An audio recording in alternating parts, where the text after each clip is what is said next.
Hello, everyone. Good afternoon, and welcome to the third EP Youth Dialogue for 2021, um, titled "The EU Just Transition: Are We Leaving No One Behind?" Organized by Generation Climate Europe in cooperation with 5 political groups of the European Parliament: the European People's Party, the Greens, the Left, Renew Europe, and the Socialists and Democrats. So my name is Lorenzo. I am the project lead on the dialogue at Generation Climate Europe, and I will be moderating the debate today. So we will cover how the EU is aiming to achieve a just transition to a green economy by supporting those regions that rely on coal and oil, and we will do that with 4 speakers from the European Parliament, and 2 from the civil society, and 2 representatives of Generation Climate Europe. So we have 3 members of the European Parliament that I do thank for joining us. Mr. Pascal Rimon from the European People's Party, with a background in the Regional Development Committee.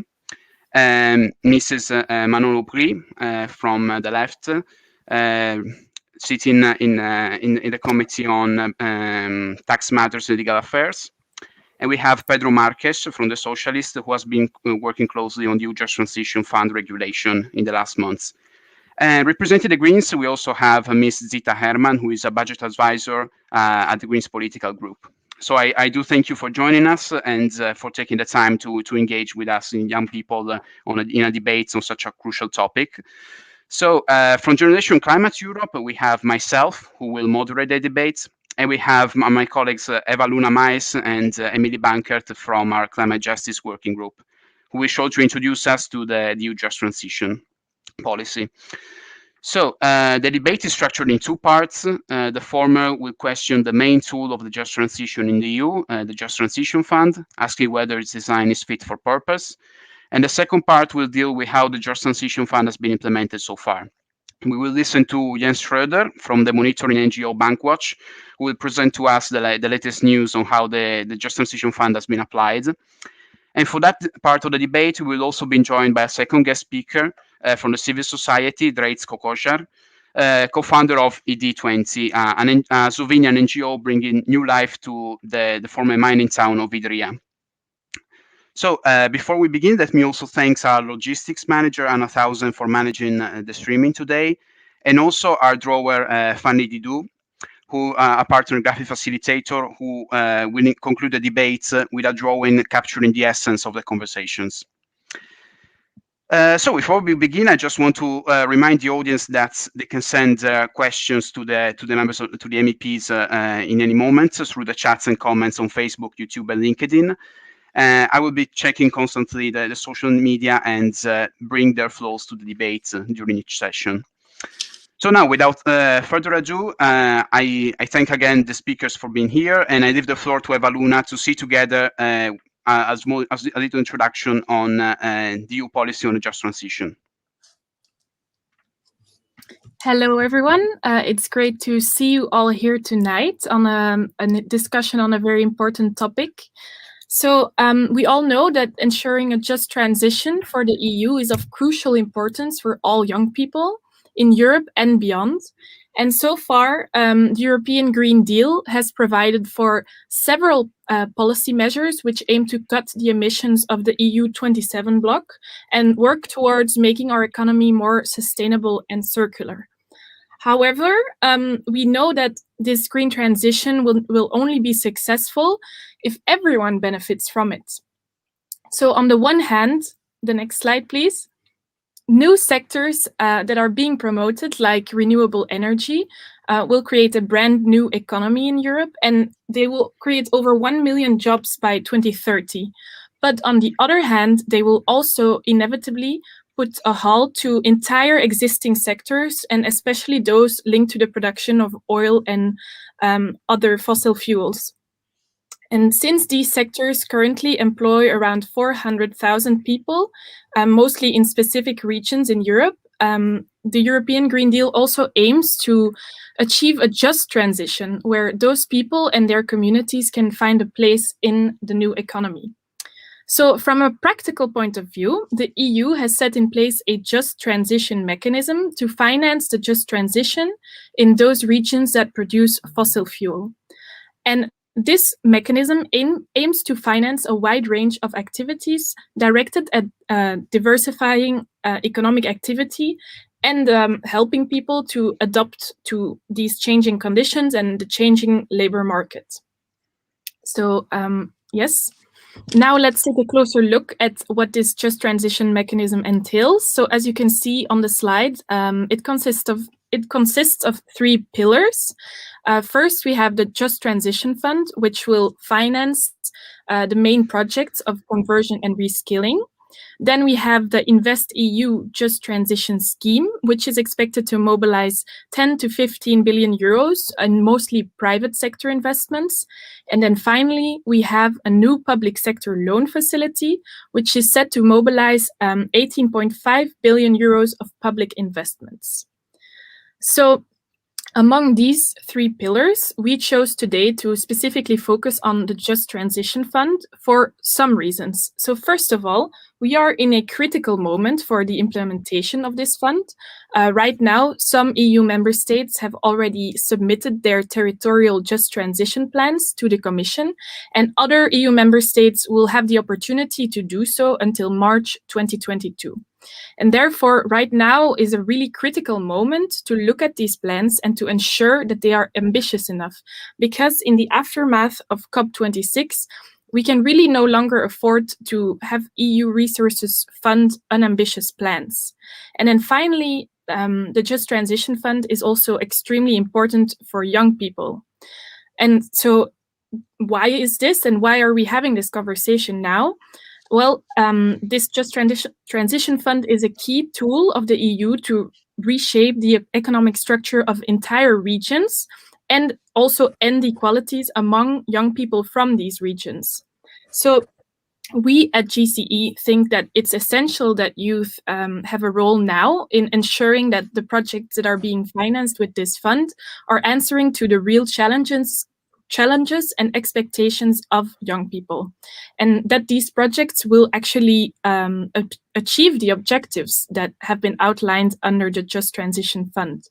So thank you for your attention and for listening to this short introduction.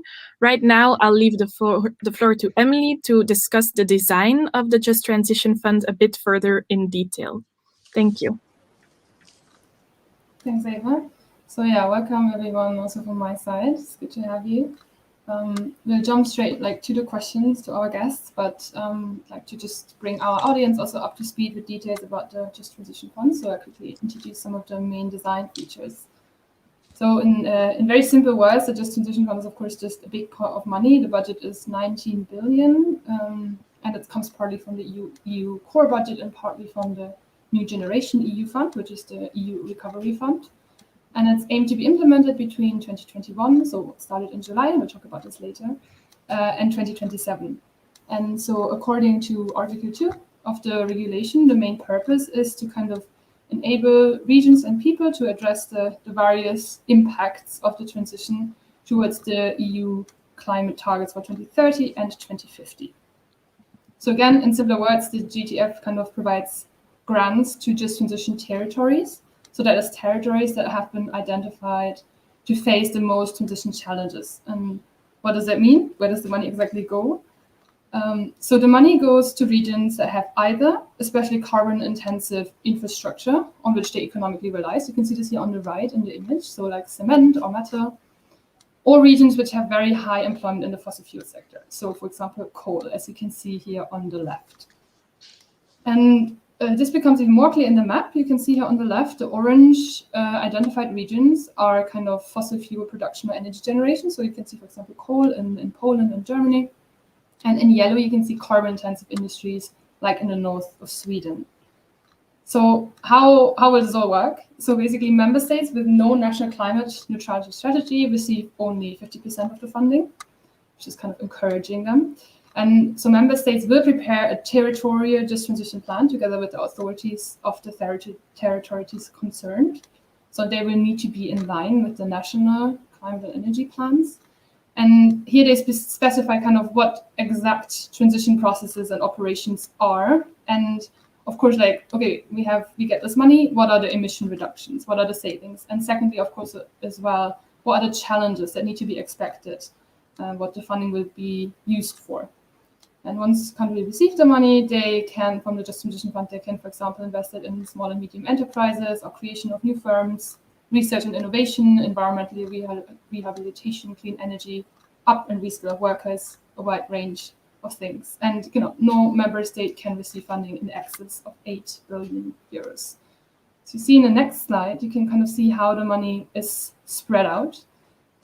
It's dedicated to all EU states, but they're different needs, and they are reflected in the way the fund will be split. So you see that, for example, Poland, and Germany, and Romania, Czech Republic, and Bulgaria, they received the most. They kind of received the most money together, and the rest of the EU receives 40%, and just these 5 countries receive 60%. So from this, we are lucky to have some people from different political parties, from the European Parliament partly, and we'll ask our first question. So in this current design, in the way money is allocated, in the way the time horizon is put, how optimistic are you that the Just Transition Fund will deliver its promised results in including all communities in the green transition? And where specifically do you see the challenges and the pitfalls that might happen? You each have 3 minutes, and Lorenzo will raise his hand when you have 30 seconds left, and I'll invite you to finalize your thoughts then. And we'll start with Mr. Arimonch in alphabetical order. We could start with Manon as well, because she's the women of me and Pedro. So I do not have a problem if she could start, but if she's okay with me, I could start as well. So as you want. It's okay, Manon. Merci. Bon dia, Pedro. Bonjour, Manon. And thank you for having me in this interesting debate. It's a complicated issue for people who are not familiar with the structural funds and with the structure of those kind of funds. It's quite difficult to understand how that works, how the structure has been designed here for the Just Transition Fund. The history of that fund is that the member states wanted to get less money for cohesion policy in general. And therefore, they thought about how could we spend a part of that cohesion fund money for a specific target. And then they, in the discussion throughout the Green Deal structure, they had the idea to create such a fund where all those member states and those regions could be benefit of European money, where the Green Deal will hit the most. And hit the most means that by doing a transition of that importance within the industry, within the economy, there will be many losses of jobs. If we say that industry that are using fossil fuel has to change, have to get out of the business case. And therefore, we should spend money on those regions to help them to transform their business cases, to transform their ideas, and to be fit for that targets that we defined in our climate law for 2030 and 2050. And therefore, member states created the Just Transition Fund with a structure that is similar to those funds that we are managing since almost 40 years. This is money coming from the European Union that has to be finalized and defined within projects where money comes as well from the member states. And in this shared management, the Commission has the control about those projects, and the collaboration between the regions, the Commission, and the stakeholders has to be put within a program that has to be agreed by the Commission and will be controlled by the Commission. This is a quite complicated system, but member states are used to do it because they are using structural money since years, so they know how to do it. They know how to conceive and to define those projects. And here, the Just Transition Fund has one single target. It's one target fund that has been defined by the Parliament and the Council within or during the trilogue on this fund. And this is specific on that purpose that the money has to be spent. There are different criteria, there are different ways how to do it, but the 19 billion has to be spent within the next 5 years. And the difficulty of that fund is that we are talking about that Just Transition Fund that has to be managed in the same time that member states has to spend money for the Next Generation EU funds. So they have to deal with many things at the same time. They have to spend much of that amount of money, but they have to find the projects as well. And therefore, the difficulty of the Just Transition Fund is not the transition fund, is the fact that in all the member states, they have to define projects where money could be spent to get and to reach the targets of 2030 and 2050. So this is the first observation that I have to do. We had many discussions within the Parliament about the structure. Pedro knows how the discussion went. And there, at the end, there was, I think, a good compromise on the text, on the criteria, and the Just Transition Fund is now implemented. And the question, the most important question is how member states could implement that text, find projects, finance with own money those projects, and be within the criteria of the fund. I hope I was not too long and voilà. Yeah, thanks. I think we will come back to some of this later when we look at the implementation so far. Thanks for that. Yeah, let's try to keep it a little bit shorter because we have only 1 hour and we have quite a lot of questions. Mano, I would invite you to go next if you like. Thanks very much. I'll try to be short, and first to highlight what's great was that Just Transition Fund, which is the idea that we're not equally facing climate change, and if we want to take it seriously, then we need to help more some that are people, workers, places that will be particularly affected by a change of the energy production, etc., and then deserve targeted support. So thinking, is specifically of workers in intensive fossil energy industries, poor people living in the poorest and less developed region, island communities, marginalized communities, especially people living in the outermost regions. So in general, the approach is much needed, much welcome. And all of the communities that have been mentioned are targeted by the Just Transition Fund.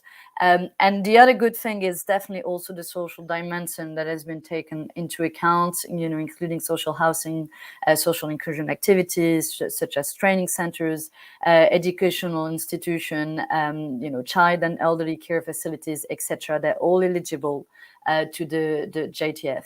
And I should say one big achievement, because it's been a big fight, and my colleagues will remember that fight in the Parliament, was to actually take the gas out of the Just Transition Fund, and it was thanks to the work of our groups in the Parliament, but also the mobilization of civil society, and that's also something I want to tell you is like actually when youth are pressuring us in the European Parliament, sometimes it works. that's for the glass half full. Obviously, there are challenges, because your question related to challenges, and there are challenges ahead of us. The biggest challenge, obviously, for me, is the overall budget. With 17.5 billion is definitely way below the 50 billions that our parliament has demanded, way below what is needed. And because of that limited budget, we know that it won't be enough to actually support the regions that are needed, and is not enough as well to help the transition of some of the sectors and some of the regions in particular. So I think, as a general, we should make sure that the JTF comes with a broader perspective, and it's not just, sometimes it's set as a side fund or side project in the European Parliament, but obviously this should be connected as well to the RRF, so the recovery plan at the European level, to ensure that there are some counterparts in all of the funding that is given by the European Parliament. And I will end on this. If you want to take climate change seriously, then it needs to be mainstream, sort of, and it can't be set aside, and you solve social issues of the climate transition in that fund, and then the rest is not dealing with it. And I regret in that matter that there hasn't been any climate counterparts in all of the billions of the recovery fund that is distributed at the continent's level. And I'll stop there, and hopefully I did respect my time. Thank you very much. Just to clarify to the audience, because you spoke about 17.5 billion euros, that was kind of, I spoke about 19 billion because I used the 2021 kind of currency, including inflation, just so you know it's the same number. Yeah, that was what we voted, and yes, but yeah. No, just for the audience. Okay, then we can continue with Petros Marques. Yeah, thank you. First of all, thank you for the invitation. It's great, to go back and discuss the JTF. We had a huge debate within the parliament, and then afterwards in the negotiations with the council. I think we were successful in the end, but at the same time, your question brings me back to probably to the point in which we were in the discussions with the council. The biggest challenge, in my point of view at least, about the implementation of the JTF is to understand and to then deal with the nature of the transitions that we will be facing. What we saw at the beginning on the proposal by the Commission, and on the way how the Council was looking at the JTF and at the needs for the transition, was that there was kind of this idea that magically the regions would do a successful transition from coal regions to innovative regions from one day to the other, and that is not at all the case. There are completely different situations, for instance, from rural regions to modern urban regions, just to give an example, but the conditions and the time span that we'll have from transitioning to a heavy industry region or to a coal production mining region towards an innovative region, it will take a lot of time. And in some cases, in many cases, it will not be the same workers. When we talk about 500,000 jobs directly impacted, but we are talking about millions of jobs indirectly impacted when, for instance, we are talking about the impact on the automotive industry in Europe. And one thing that we are sure, because we are already experiencing this transition for a number of years, is that in many cases, it will take a lot of years, and some workers will be very difficult to convert to the potential new jobs in the region. So it is really not just about a magical click that will give us this transition from one day to the other. And in many cases, the social consequences will be permanent to parts of these communities and to parts of these regions. So what the parliament was trying to do, what we were doing as a group, and then in the end we did as a parliament, was to reinforce the social dimension of the transition, the social permanent consequences of the transition, and that is still the biggest challenge in my point of view, because this is now about the relation between the Commission and the member states in the preparation of the transition plans. And my biggest concern is that we just go back to that idea that just by training the workers that were more affected by the transition, everything will be solved. That's the biggest risk in my point of view. And we did it, as Manon just said, that was one of our biggest priorities: social services, the support to community services, all of that I mentioned that became eligible in the regulation because of our work in the parliament. My concern, of course, is that it won't be fully taken on board on the preparation of the transition plans. We have time because, we are at early stages of the implementation phase, because basically, as you know, the implementation of the Just Transition Fund was coordinated with the partnership agreements of the general cohesion funds that Pascal Arimon just referred to. So there is a coordination there. That means that we have time to implement it properly, but still the challenges are there. And the biggest challenge is how we perceive the consequences to the regions most affected and how we prepare the plans. That's my biggest concern. That's still my biggest concern, even coming from the discussions with the council a few months ago. All right, thank you very much. It's kind of interesting to hear the difference of Manuel User saying how the Just Transition Fund is very much a kind of acknowledging the equity and that different regions have different needs, and at the same time you pointed out that in reality it might still be difficult to kind of address these different needs in different regions and gravity of the transition. So Zita Hermann, if you would like to have a final word on this first question, I invite you now also, about 3 minutes. Yes. So thank you very much for inviting. I would a bit rephrase what Manon and Pedro Marquez said, because what Parliament in a way tried to do is to have the entire community involved in the change and not only focus on the workers affected. And I think from the perspective of the youth, this is absolutely this is crucial, so that there is a perspective offered in the region that are eligible for the funding for the regions to actually be able to attract or retain the people who are living there. Because from our perspective, a successful transition is one that where the communities together manage to find a solution in order to mitigate the change that's ahead of us. Because I think it's that none of us have doubts that there needs to be changes. The question is how we're going to manage the change. And we've been talking for a very, very long time about how we're going to manage this change. And the Just Transition Fund is really important because it's the first time the EU puts dedicated money into managing this change from a perspective not of energy policy, but from the perspective of the people who are going to be affected by it. And this is a really good start, and I think it's a big opportunity. And we see that after that there is other proposals by the Commission, in particular, for example, the Climate Action Social Fund, which is also looking at how we can mitigate the social effect of the transition. So I think this is sort of the first time the EU is trying this.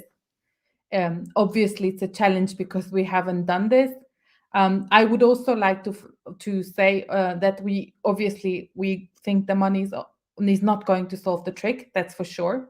And I very much agree with Pedro that if we don't have clear plans, then we might not invest the money in the most effective way that is going to be the best for the communities there. And I think this is the biggest challenge lying ahead of us.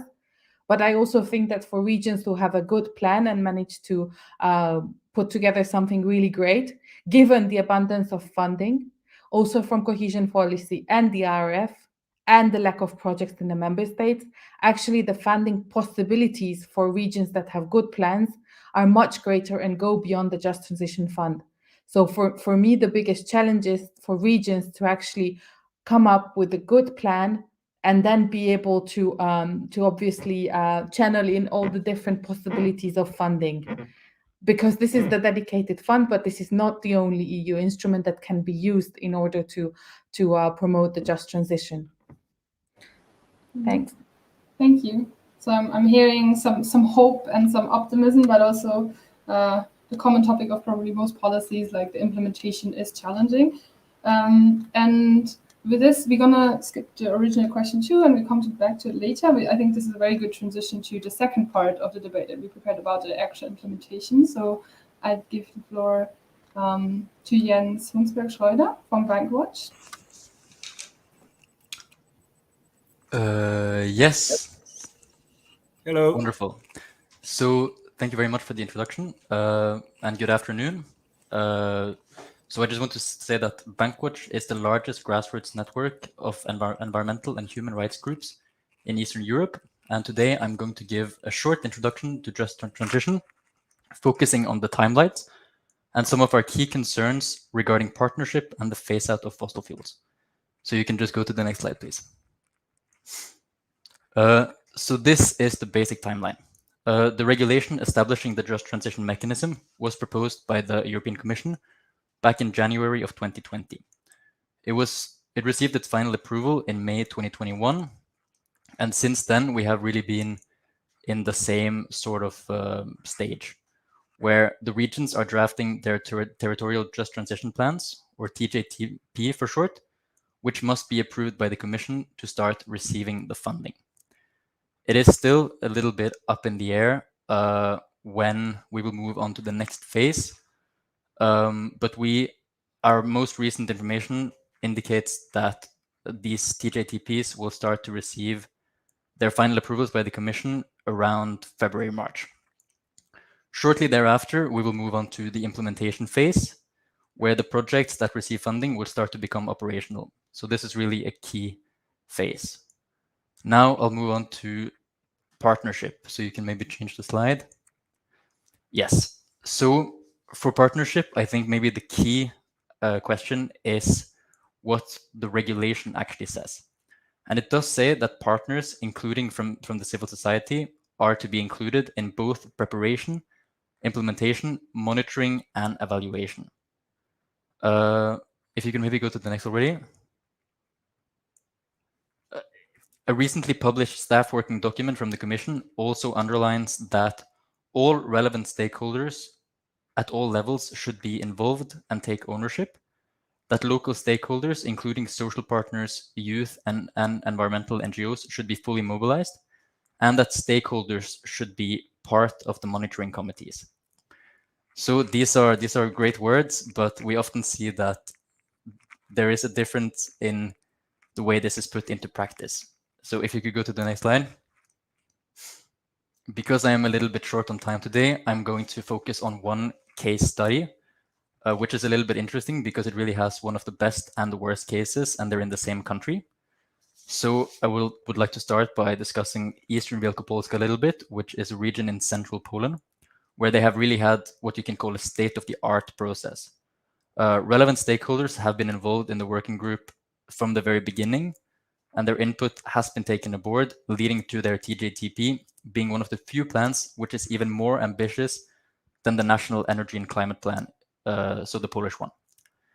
This is great, but then we see just a little bit farther east in the Lubelski region, where no civil society organization have been allowed to join the working group, and even a Green member of parliament was turned away from a working group meeting. The process there has also been completely non-transparent, and as someone working on trying to monitor this, it is very, very difficult to know what's going on in Lublin at the moment. So I feel like I should clarify that these are both special examples and that the reality in most regions fall somewhere in the middle.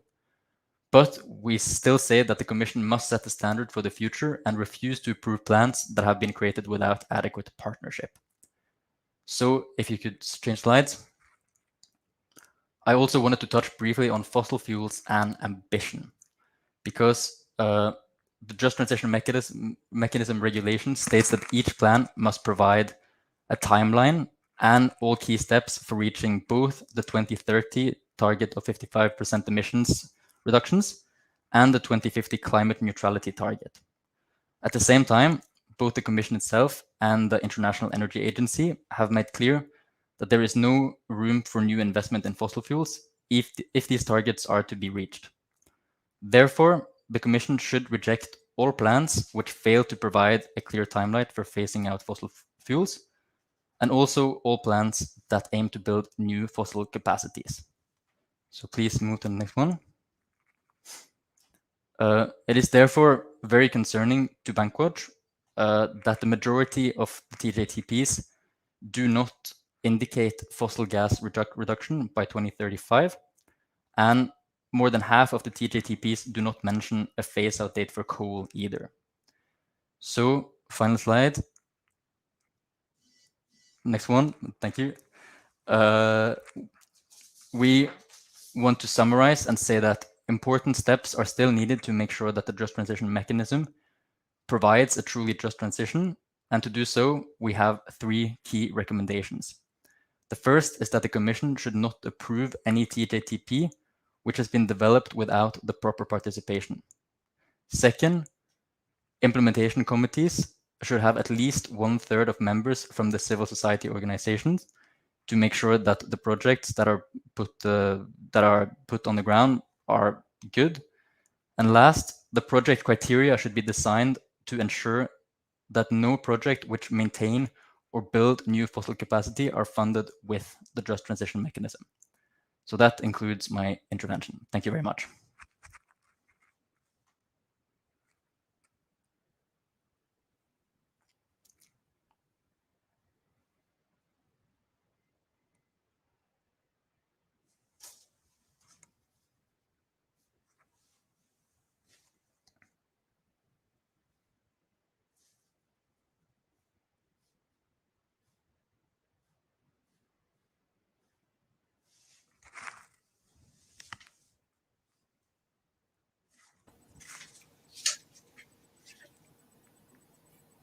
Lorenzo, I think you're muted. We can't hear you. Sorry. So thank you very much, Jens, for your intervention. And the question I want for the rest of the debate now is, how do you speakers evaluate what we just heard about the implementation of a just transition fund, and how do you think the European Parliament can contribute to keeping the fund sticking to its main aims? So, Monsieur Arimond, you can start. Yes, thank you very much. It's with all those files related to structural funds, we do the legislative framework, we define criteria, we define the way how project managers and regions has to deal with the money. And then once the text has been defined, it's on the Commission to do the implementation and to do the controlling work. We could ask the Commission to make reports on those funds. We could ask the Commissioner to come into the Regi Committee and to explain how things are working or not working. We have the possibility to ask written or oral questions to the Commission, a specific question as well. And we have the possibility to make our own initiative reports on the implementation of that work.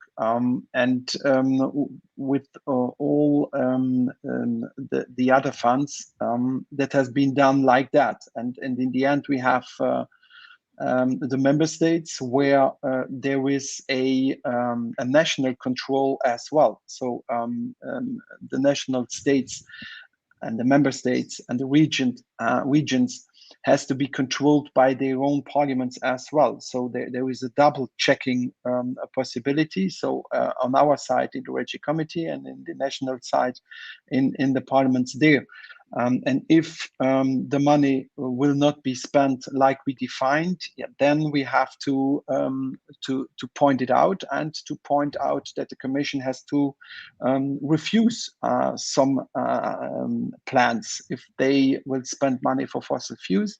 If they do not respect the criteria we defined, then the Commission has to stop the plans and to indicate that money has to be spent in a different way. And so we are in the beginning of that implementation. So we have not yet many data about that.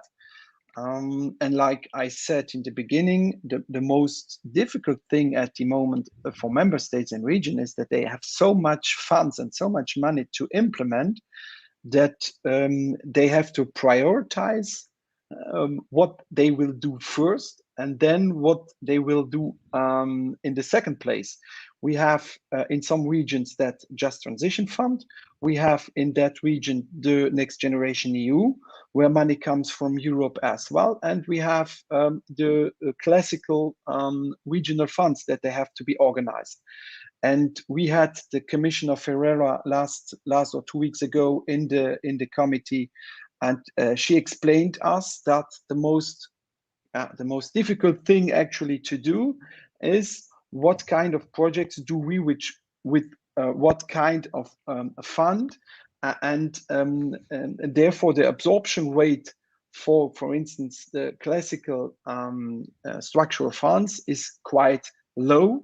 And they are focusing on Next Generation EU and somehow as well on the Next Generation Fund. So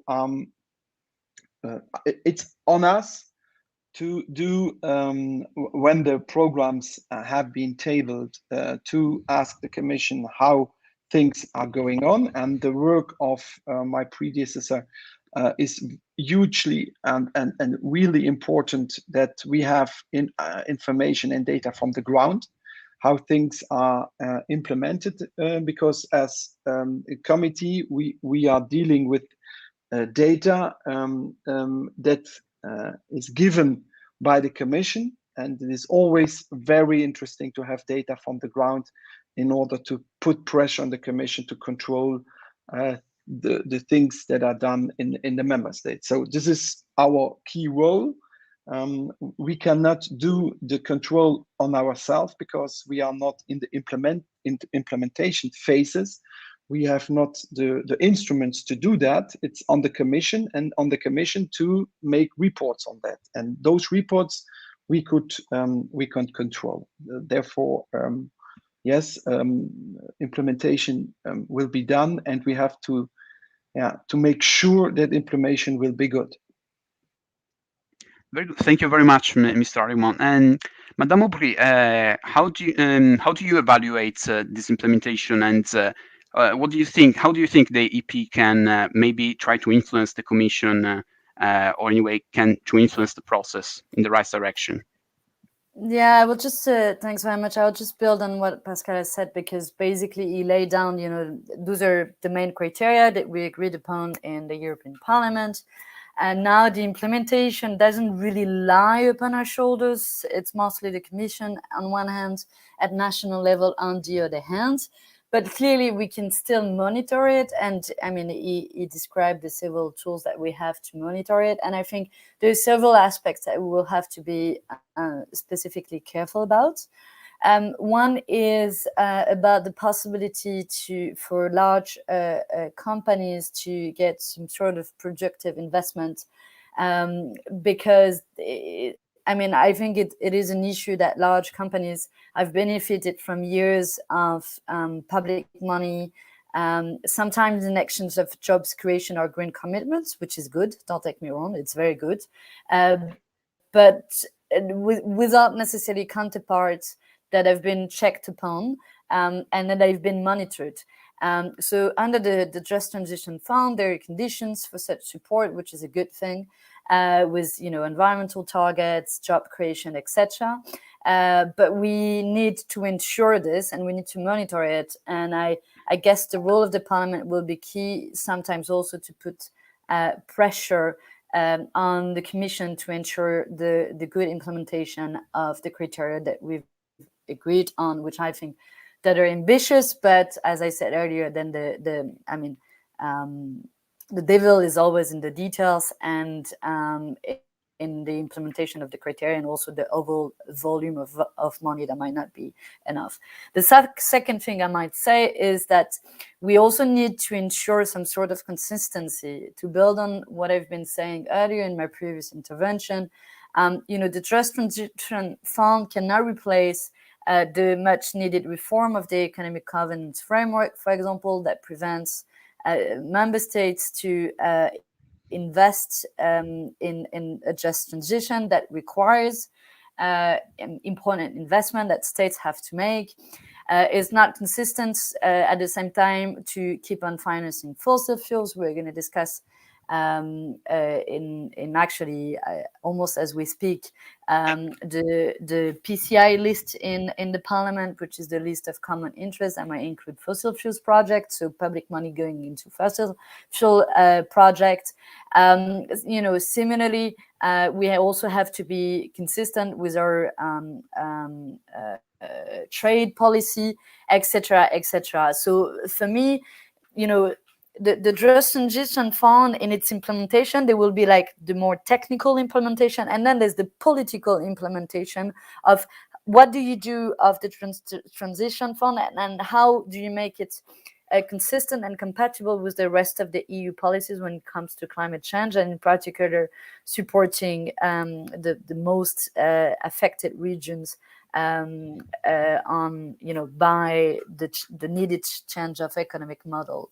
And I think on that matter is just the beginning of the discussion, and it's probably where we might have several agreements but also disagreements, and where there needs to be a lot of a political focus in the next months if we want to live up to the challenges but also the objective that the European Union set itself. I still do believe that the 55% objective is not enough.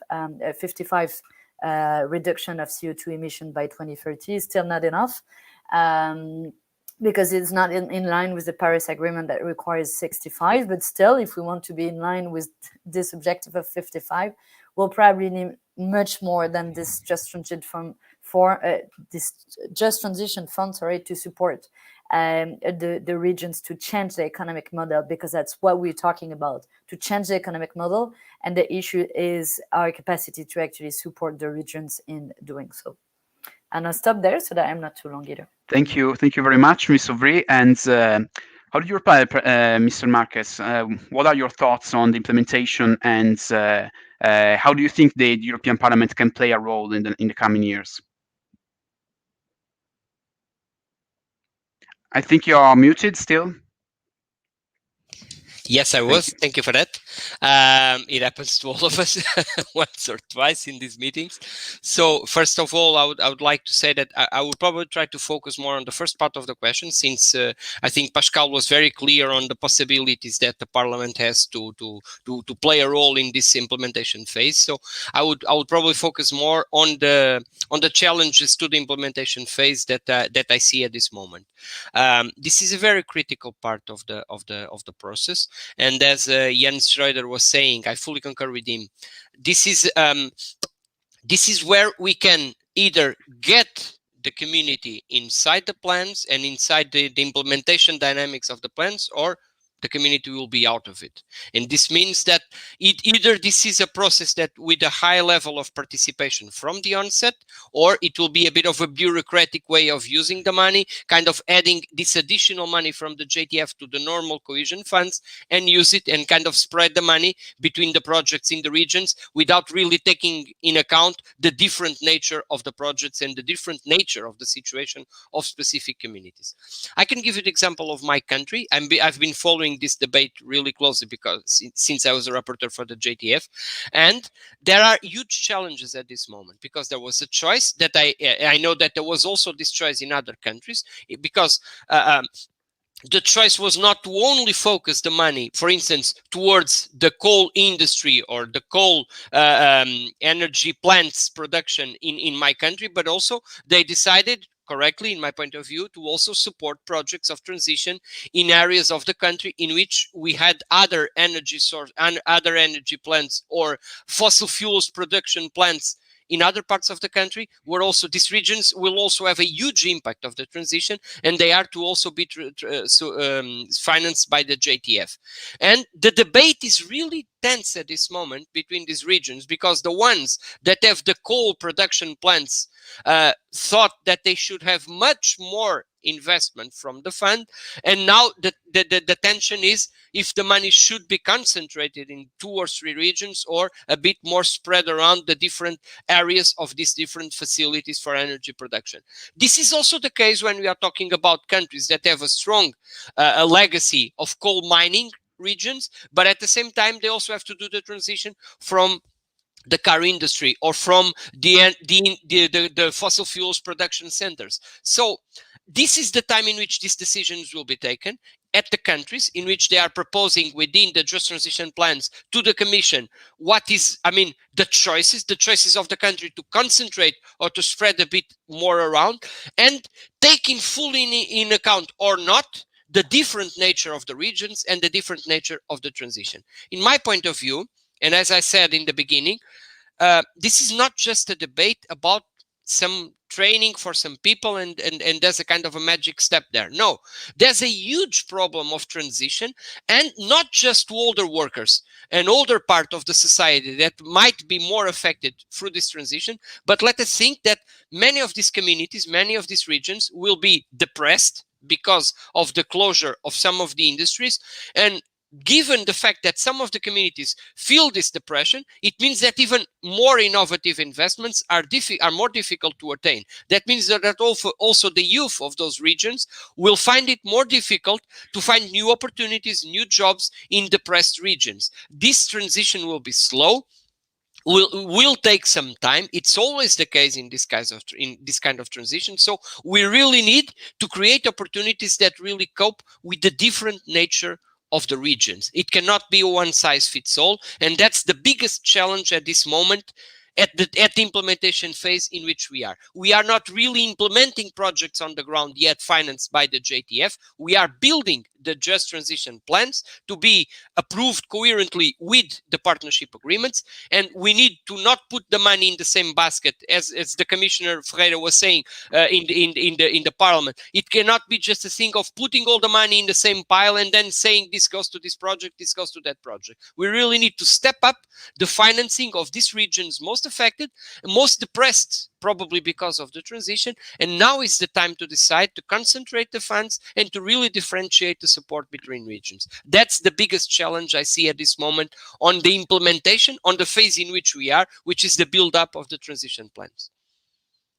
Thank you very much, Mr. Marcus. So since we are talking about the role of the regions and the young people, maybe I wanted to before passing to Ms. Herman, I wanted to engage our local youth activists, and in particular the Dreits, so that maybe you can tell us something a little bit more from the perspective of a local NGO that is struggling that is working in the context of a mining city.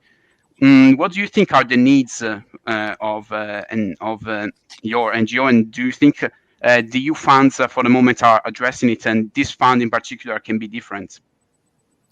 So thank you, yes, Lorenzo, first for giving me a word. I would like to thank you, Generation Climate Europe, for inviting me to this meeting.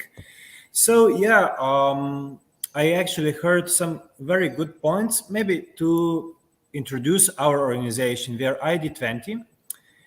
We started to work in the former mining region of Idrija in the Western Slovenia. Maybe just really short introduction about our story. This was a 500 years, this is actually a 500 years old center of mining mercury, which actually closed down in 1780s. And then there was a big strategy accepted in the government of Slovenia, still in Yugoslavia then, of starting a new life of the community. It's like 12,000 people that was dependent on the mining industry. So the focus of it was on diversifying and everything connected to this. I won't go in details. And then what actually happened 20 years later, it was that the whole area was based on mono industry again. Because when we are talking about rural areas and not so big cities, normally people here don't have capacities and institutions here to start something really big, something that gets interdisciplinary and so on. And so after 20 years, automotive industry started to be prevailing in our region. So when we started to continue now with our organization, ID20, we started as a student still studying in Ljubljana, wanting to find something new in this area, which was based completely on automotive industry. We started working, researching, and starting different approaches. And then in 2015, we started to think about that Idria, our town, needs some participatory approach, how to engage young people, because there was no really focus on the young people in the town. Nobody really thought about what would the young people do. I mean, they were only treated as the people who would go study and then return back.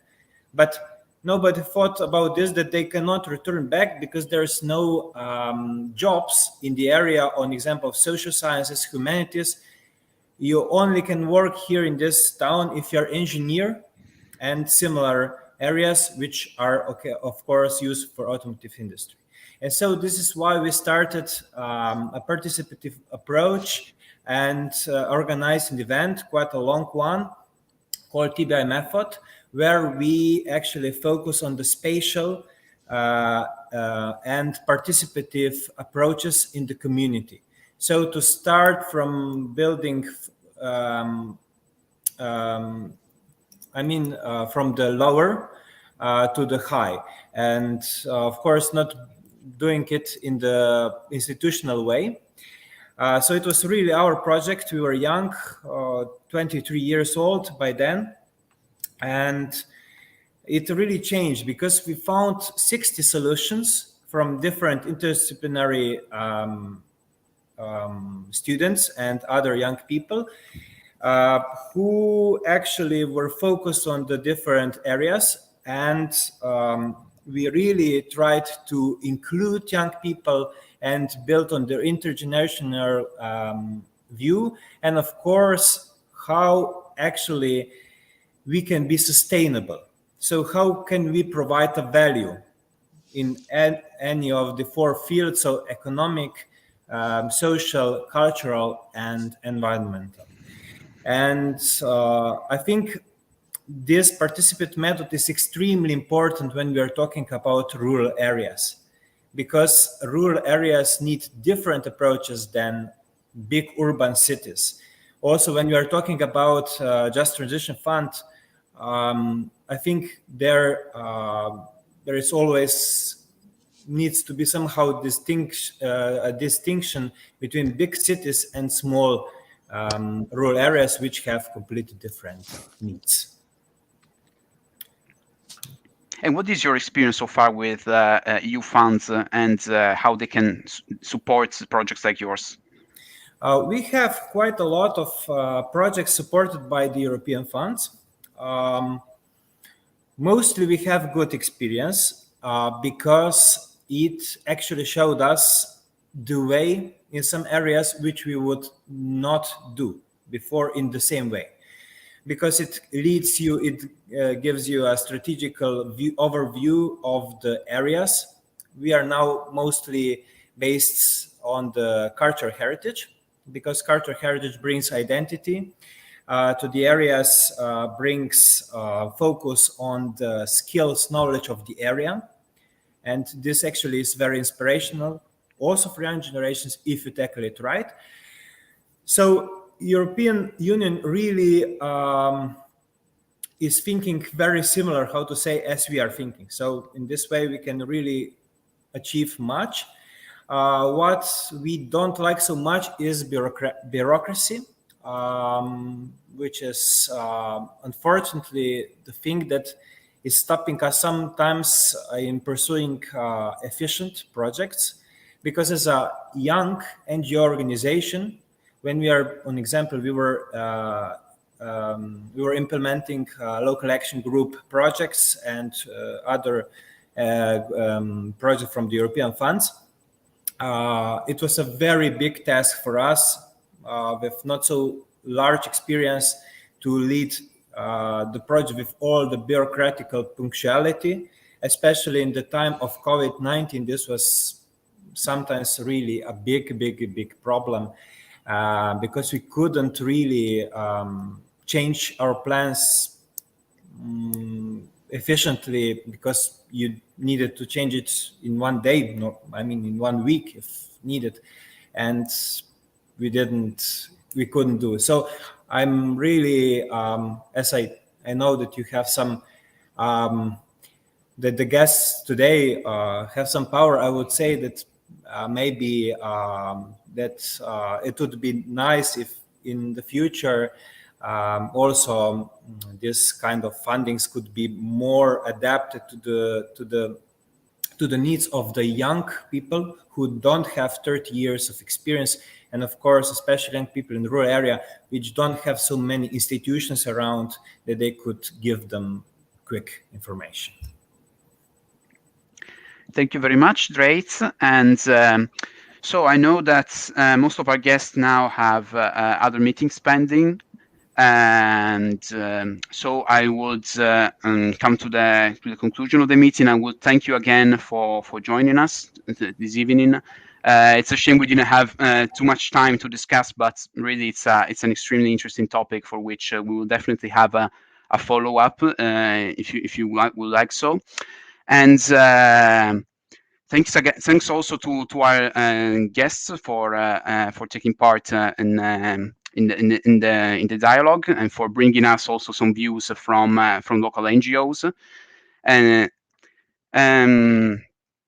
overall, if then I would say we can that 1 hour has expired and we have to go. So thank you all again, and we hope to see you again in the next dialogues in the next years. Now we close with the drawing from Fanny, who summarized her impression of the dialogue, and I leave the floor to her to explain to us what her impression is.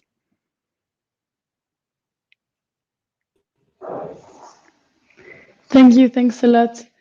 Yeah, thank you for bringing your voices together. It's a unique opportunity for all of us to have you MEPs, also young voices and voices from the field as well, all together here. So I'm very grateful. I was here to capture a bit of the conversation. So the youth just transition, how we're leaving no one behind. So first, a transition we had about about like the context. So you can see up here. Then we discussed a bit the mechanism and the design, the challenges. You can see ahead. We can see also different bridges we can make between our MEPs' opinions. And yeah, I think we can say that we all agree that we don't want to leave no one behind, and if we maybe are all on the same boat, but different boats. Thanks a lot, and we will be sharing the drawing after the events.